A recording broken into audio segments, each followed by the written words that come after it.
그래서 A사 캔들러의 경우는 콜라의 판매 가능성에 주목을 해서 돈을 지불하고 펜버튼이 탄생시킨 콜라의 모든 권리를 사들였다고 볼 수 있습니다. 얼마 정도 지불했을 것 같습니다. 헐값이죠. 뭐 그렇게 반응도 있지 않았으니까 헐값에 인수했겠지. 아직은 그죠? 한 100달러? 100달러요? 예. $1,000? 1000달러도 적습니다. 당시 돈으로 2,300달러. 그래서 오늘날 기준으로 하면 한 1억 정도. 아, 적은 돈은 아니에요. 그 후에 그러면 캔들러는 어떠한 계획들을 세워요? 콜라를 뭐 잘 팔기 위해.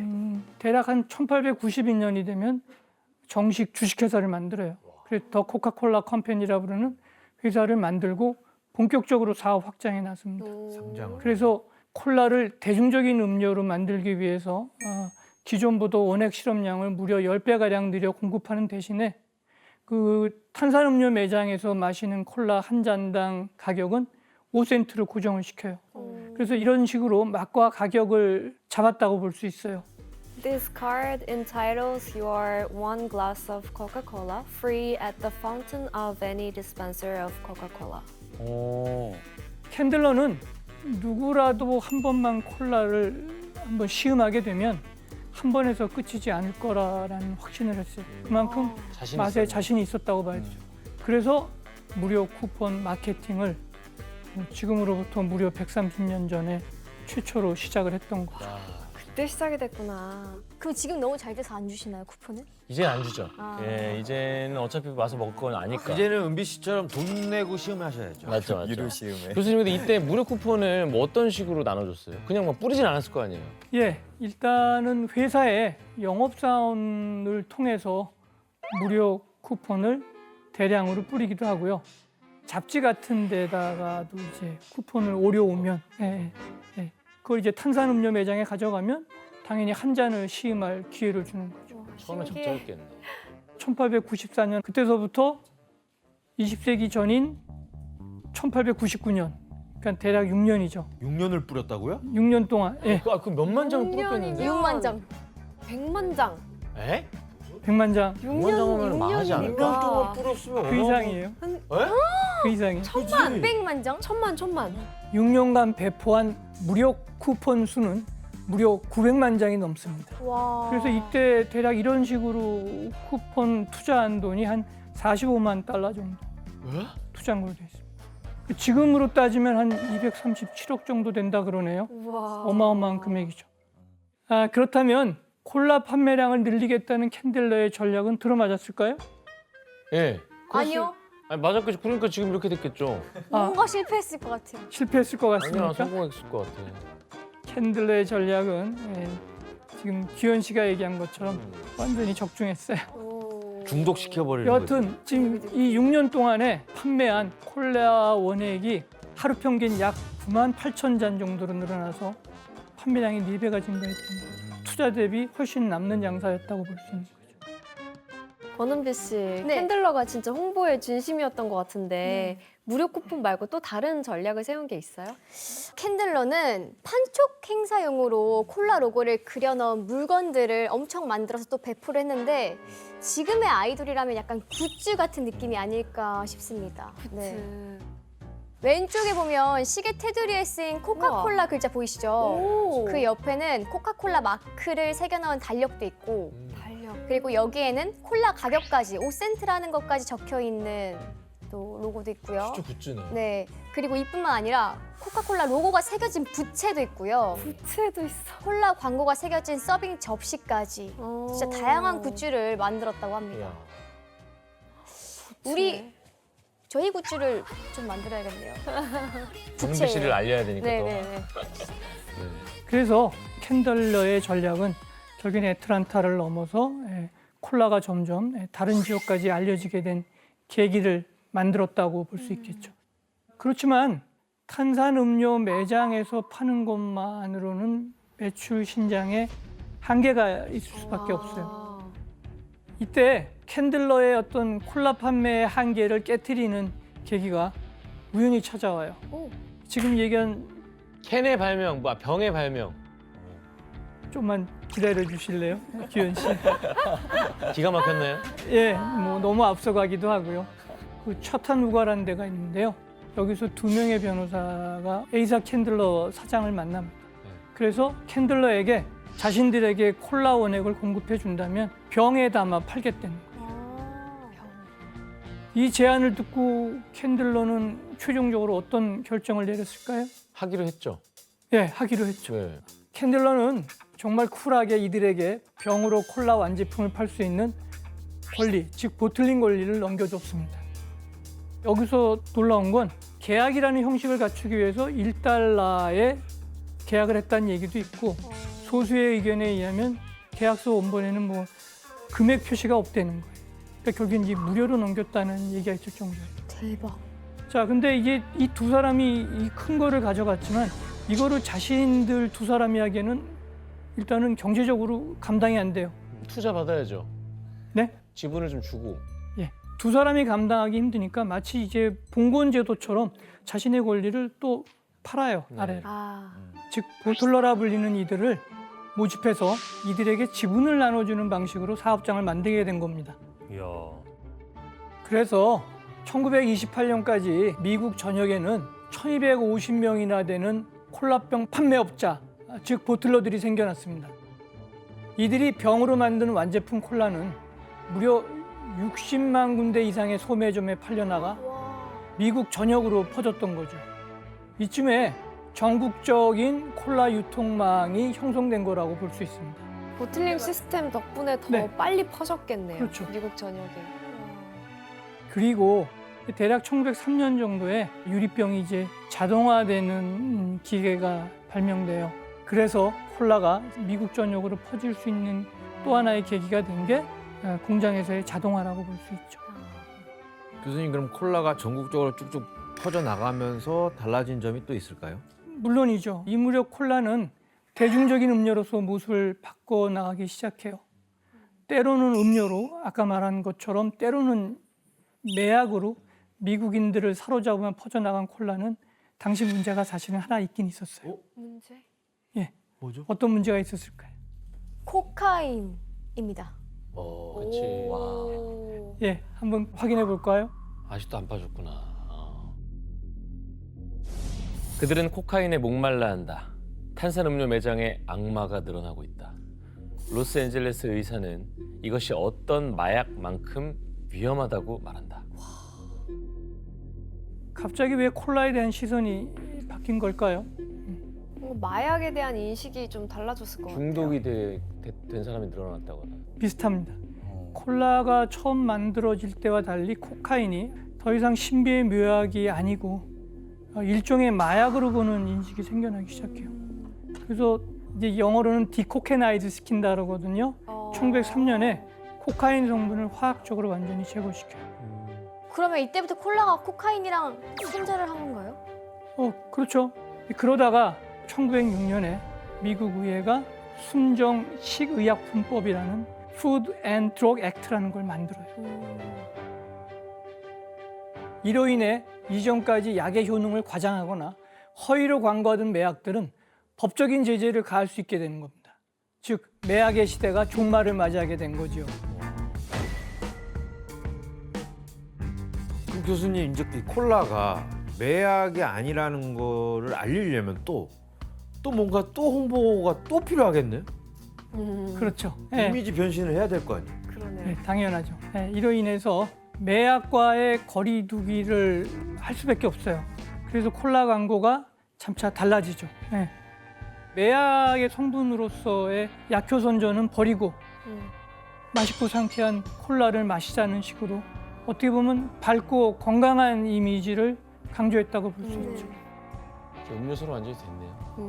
예, 그러면서 1910년이 되면 콜라 매출이 무려 118배 이상으로 원액 매출의 상승을 끌어내요. 야, 그 주식 떡상. 아우. 주식. 아, 이제 본격적으로 콜라의 시대가 이제 열리기 시작했다고도 볼 수 시작이네. 있어요. 그런 다음에 미국 전역에 퍼진 이 콜라가 어떻게 미국을 넘어서 전 세계를 사로잡는 고유한 음료수로 자리 잡을 수 있었을까요? 콜라의 생존 전략은 바로 콜라만의 정체성, 아이덴티티를 구축해 나가는 거였습니다.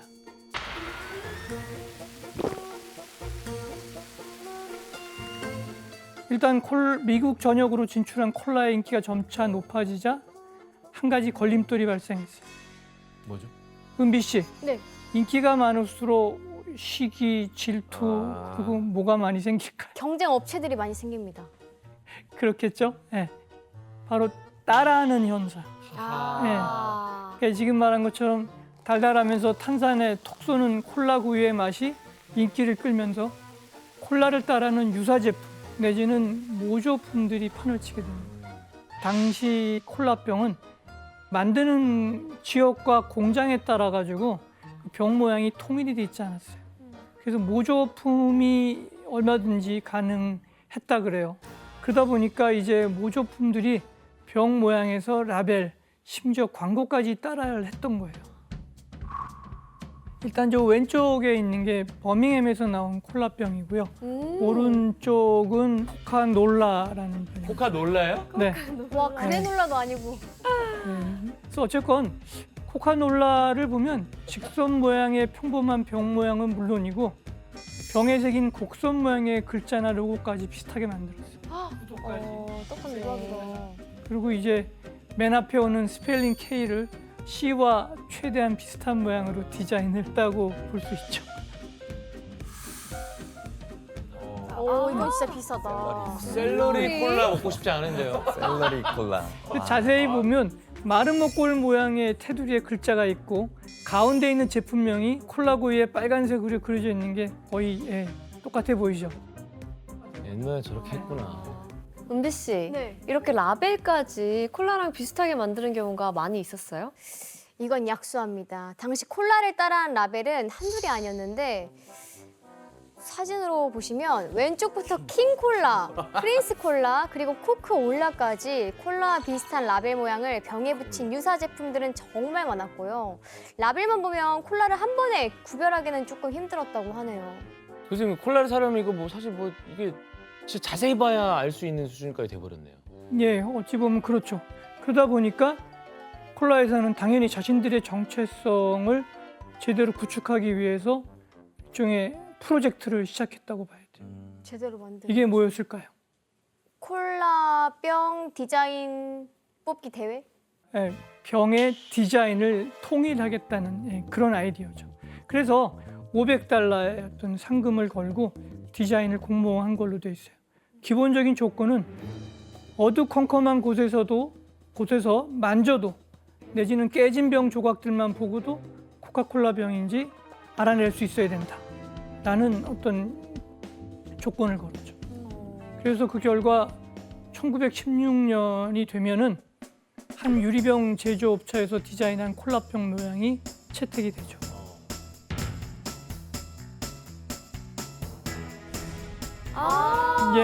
예, 여러분들한테 굉장히 익숙하죠. 예.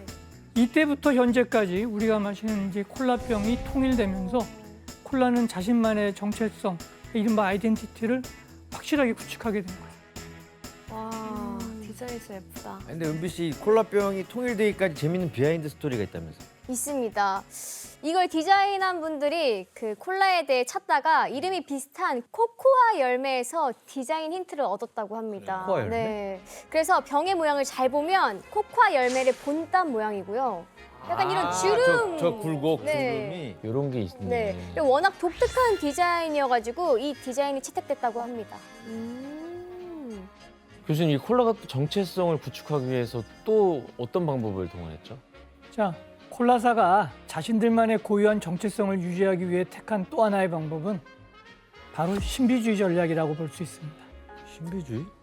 코카콜라 만드는 제조법이 비밀이라는 얘기는 들어봤나요? 아, 그쵸. 예. Coke knows the marketing power of the Mystique. Officially, there is only one written copy of the secret formula, and it's locked in a vault of an Atlanta bank. 전 세계에 몇 명 레시피. 모른다는 그 레시피. 네. 맞아요. 제조법을 아는 사람이 뭐 전 세계 2명이 되는 둥. 그래서 두 사람은 같은 비행기도 안 탄다는 맞아, 동 그런 예, 얘기도 있었어요. 이런 얘기가 굉장히 무성한데 이게 사실일까요? 그냥 괴담처럼 이게 약간 신화처럼 만들어낸 거 아니에요? 어찌 보면 아주 틀린 말은 아닐 거예요. 지금까지도 콜라 만드는 제조법은 비밀 유지가 철저하게 이루어지고 있거든요. 자, 캔들러는 콜라의 어떤 고유한 정체성을 지키기 위해서 어떤 면에서 보면 그렇다고도 볼 수 있는데 각각의 어떤 그 원액에 들어가는 물품 번호를 성분에 대해서 물품 번호를 붙여가지고 분류해요. 예를 들어서 설탕은 1번, 캐러멜은 2번, 진짜.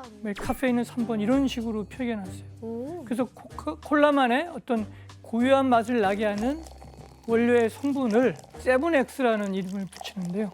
비밀 성분이 뭔지 절대 밝히지 않겠다는 방침에 따라서 비밀 성분을 미지수인 X로 표시하는 겁니다. 와. 그래서 이 비밀은 콜라가 탄생한 이래로 한 번도 공개된 적은 없어요. 그 X가 도대체 뭐야?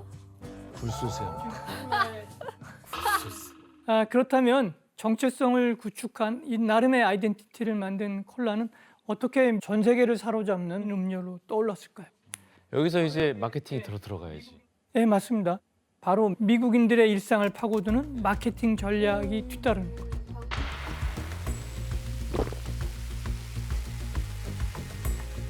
미국은 1차 세계대전 이전부터 경제 규모가 영국의 거의 2배가량이 돼요. 와. 거기다가 유럽은 어쨌건 승전국이건 패전국이건 전쟁 피해가 상당했잖아요. 미국은 사실은 전쟁 피해가 거의 없다고 볼 수 있죠. 그런데다가 또 하나는 미국이 어떤 채권 국가로 등장해요. 그러니까 독일은 말할 것도 없고 승전 국가인 프랑스나 영국 같은 경우는 미국에 대해서 엄청난 빚을 지게 되는 거고. 그러니까 이런 것들이 이제 미국의 위치가 굉장히 올라서는 사실은 이제 넘버원 자리로 올라서는 그런 것들이 나오고요. 또 하나는 경제적으로 대중 소비 사회로 미국이 세계 최초로 진입하기 시작해요. 대량 생산이 가능하게 된 건 우리가 여러분들 포드차 얘기 들어봤을 텐데 포디즘이라고 부르는 포드차의 일관된 조립 라인 도입으로 대량 생산이 가능해져요.